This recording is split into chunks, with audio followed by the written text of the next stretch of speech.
15 August 1947 रोजी आपल्या देशाला स्वातंत्र्य भेटलं. पण स्वातंत्र्य भेटलं कोणाला?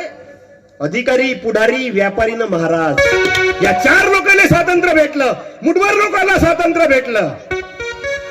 अजूनही स्वातंत्र्य गरीबाच्या घरात नाही आलं. अजूनही स्वातंत्र्य शेतकऱ्याच्या घरात नाही आलं.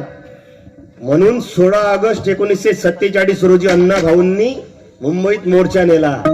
ये आजादी झूठी है क्योंकि देश की जनता भूकी है. हे आहेत महापुरुष. नुसतं स्वातंत्र्य भेटलं देशाले त्याच्यात धन्यता नाही मानली.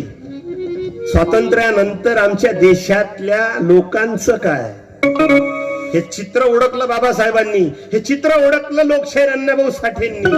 हे चित्र ओळखलं साधू संत महापुरुषांनी. म्हणून हात जोडून प्रार्थना करतो मी तुमच्या लेकरासारखा हे महापुरुष अभ्यासा.